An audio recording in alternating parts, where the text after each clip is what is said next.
How to check unfollowers on Instagram on iPhone. First of all, go ahead and open up the Instagram application on your phone. You are now in the Instagram homepage. Here, you can view posts from friends and pages that you follow. Now, go to the bottom right corner and tap on your profile. You can view all your posts as well as your followers and following list from here.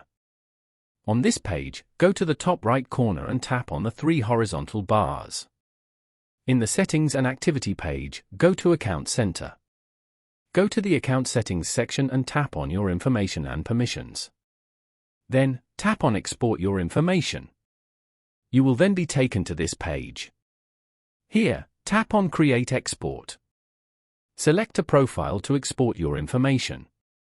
And then, tap on Export to Device. Over here, tap on Start Export below. When your export is ready, you will receive a notification. You can then view your unfollowers from the account information you export. Following these steps, you can easily check unfollowers on Instagram on iPhone.